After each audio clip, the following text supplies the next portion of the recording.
में हमारे बीच में इस क्षेत्र के लोकप्रिय सांसद, दिल्ली विधानसभा के प्रतिपक्ष के नेता, जिनका सामाजिक राजनीतिक जीवन में एक लंबा अनुभव है, श्री रामवीर सिंह विदुड़ी जी, जिन्होंने कला संस्कृति के अंदर देश के उन छोटे कलाकारों को, भारत की संस्कृति को जो लगातार प्रयास करते हैं, IGNCA के सेक्रेटरी श्री सच्चिदानंद जोशी जी, नई दिल्ली प्रबंध संस्थान के चेयरमैन श्री VM बंसल साहब, सभी फैकल्टीज के ऑनरेबल्स, प्रोफेसर, लेक्चरर्स, जिन लोगों ने अपने क्षेत्रों के अंदर इस संस्थान के साथ जुड़कर एक नया प्रयास किया है, उन सभी डेलीगेट्स जो इंडियन भी हैं, इंडियन के बाहर जापानीज, कोरियन भी हैं, जिन्होंने भारत के इन नौजवानों के टैलेंट को देखकर अपनी अपनी संस्थान के अंदर सेवाएं देने का अवसर दिया है।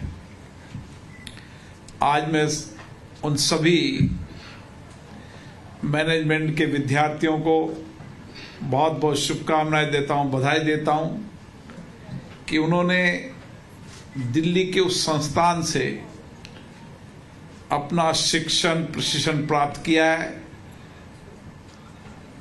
जिसके फाउंडर मेंबर ने आज़ादी की लड़ाई लड़ी और उसके बाद इस संस्थान को, जिन्होंने प्रशासनिक सेवाओं के अंदर एक लंबा अनुभव रहा, श्री बंसल साहब इस संस्थान को लगातार सेवाएं दे रहे हैं।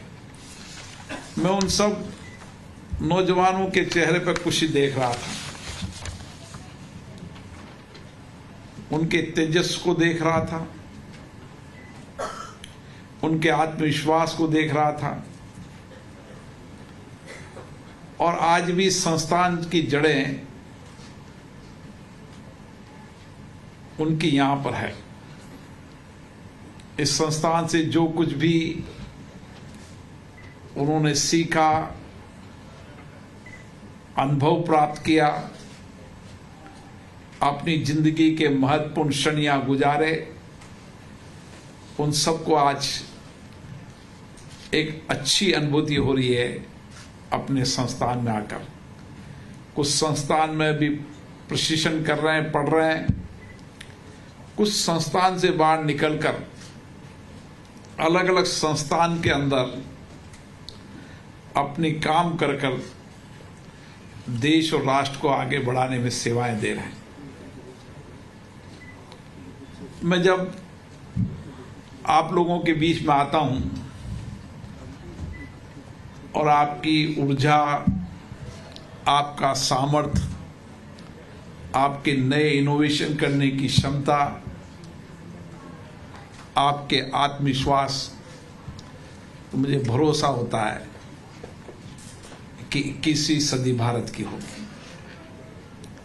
मुझे इसलिए भरोसा होता है कि दुनिया में मैं देखता हूं भारत के नौजवानों की जो चिंतन, मनन, सृजनशीलता,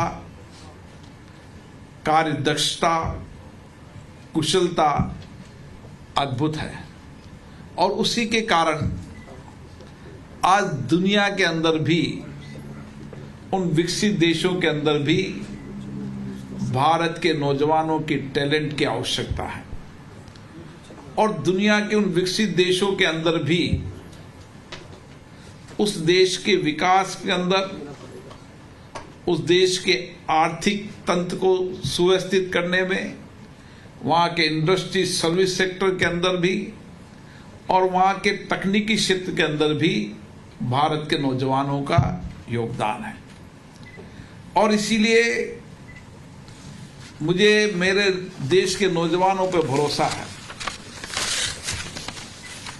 उन्होंने जो कुछ भी इस देश के अंदर सीखा है, अनुभव प्राप्त किया है,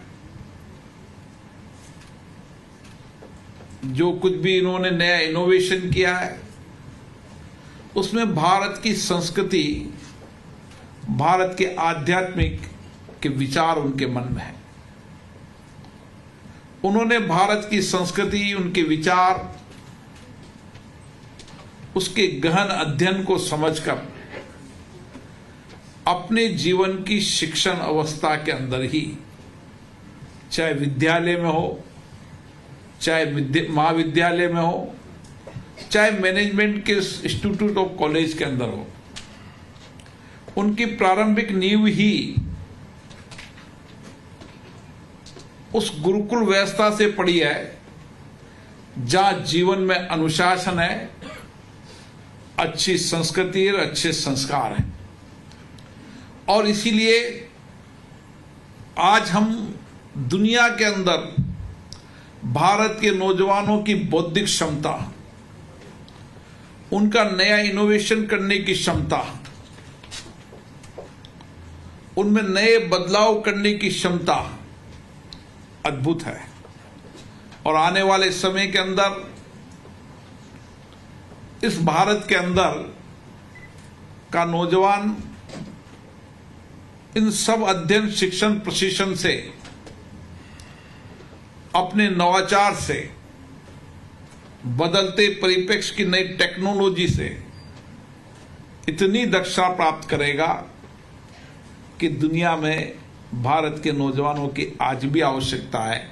और भविष्य के अंदर उन देशों के अंदर भारत की नौजवानों की आवश्यकता। मैं दुनिया के कई देशों में जाता हूं। मैं विशेष रूप से पिछले दिन रसिया भी गया था, उसके पहले मेरा जापान जाना हुआ, दक्षिण कोरिया भी जाना हुआ। सब देशों की एक चिंता है, वहां के नौजवानों की घटती हुई संख्या। हम किसी समय ये सोचते थे कि हमारी जनसंख्या हमारे लिए अभिशाप है, लेकिन आज इस भारत के नौजवानों की वजह से मैं कह सकता हूं कि आज हमारी ये बौद्धिक क्षमता, नए इनोवेशन करने की क्षमता के कारण हम वरदान हैं। और मैं नौजवानों को इतना ही कहना चाहता हूं, हमारे पढ़ते शिक्षण, प्रशिक्षण, अध्ययन के समय हमें इतनी कड़ी परिश्रम करना चाहिए कि दुनिया में मेरे से बेहतर टैलेंट कोई नहीं है, दुनिया में मेरे से ज्यादा बौद्धिक क्षमता वाला नौजवान कोई नहीं है। दुनिया के अंदर नया इनोवेशन, नवाचार करने की क्षमता मुझ में ही है। ये आत्मविश्वास भारत के नौजवानों में होना चाहिए। इस आत्मविश्वास के साथ हम कठिन परिश्रम, कठिन मेहनत करेंगे तो अपना भी जीवन को बदलेंगे और इस देश को बदलने भी हमारा योगदान होगा। हम जब राष्ट्रपिता महात्मा गांधी जी के जीवन दर्शन को देखते हैं तो उन्होंने किस तरीके से समाज के अंदर उस समय एक जन आंदोलन खड़ा किया, और जन आंदोलन खड़ा किया अपने स्वदेश के आधार पर, अपने देश के नौजवानों के आधार पर।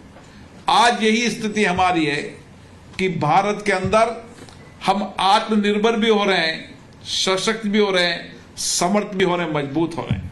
हमारे प्रधानमंत्री जब दुनिया में जाते हैं तो दुनिया में जो विचार रखते हैं, जो नीति पॉलिसीज की बात करते हैं, आज हमें गर्व है कि दुनिया की नीतियां, पॉलिसी बनाने का काम भारत कर रहा है। ये हमारे नेतृत्व की क्षमता है। और वो दुनिया में जाकर ये कहते हैं कि भारत के नौजवानों के सामर्थ्य, नए इनोवेशन की क्षमता, नई तकनीकी और टेक्नोलॉजी के अंदर उनकी दक्षता के कारण भारत आने वाले समय में नेतृत्व करेगा। इसलिए सब कुछ आप पर निर्भर है। ये भारत की समृद्धि, भारत की प्रगति, भारत के नए आयाम, विकसित भारत के सपने आप सबको पूरा करना है। और यही संकल्प हम लेके जाएं कि विकसित भारत के इन सपनों को हम पूरा करेंगे कठिन मेहनत से, कठिन परिश्रम से, नए चिंतन से, नए विचार से, नए इनोवेशन से, और भारत को दुनिया में सबसे आगे लेकर जाएंगे। हम आत्मनिर्भर भी बनेंगे और दुनिया के अंदर कोई अच्छे पर्याप्त अवसर होंगे तो भारत में होंगे। और इसीलिए मैं आज देख रहा हूं जापानीज कंपनी, चाहे कोरिया की कंपनी, सब कंपनियां आज भारत में आ रही हैं और सब कंपनियों को आज भारत के नौजवानों की आवश्यकता है। पिछली बार जब जापान के स्पीकर आए थे, उनका डेलीगेशन लेकर आए थे, तो उनकी एक ही मांग थी कि हमें भारत के नौजवानों को जापान में चाहिए, दुनिया के अंदर चाहिए और देश के अंदर, आपके देश में भी चाहिए। आपके भारत के नौजवानों के टैलेंट और बौद्धिक क्षमता हमें सबसे बेहतर लगती है। इसलिए मैं आपसे इतना ही निवेदन करना चाहता हूं कि आने वाली पीढ़ी को प्रेरणा मिले आपकी कड़ी मेहनत से, आपके कठिन परिश्रम से। जो कुछ भी आपने संस्थान से प्राप्त किया है, अपने गुरुजों के आशीर्वाद से प्राप्त किया है, माता पिता के संस्कारों से प्राप्त किया है, उसमें आने वाली पीढ़ी और कड़ी मेहनत करने वाली हो, नई सोच, नई चिंतन, नई इनोवेशन और नई तकनीकी ज्ञान से समृद्ध हो। आप सबको बहुत बहुत शुभकामनाएं, बहुत बहुत बधाई।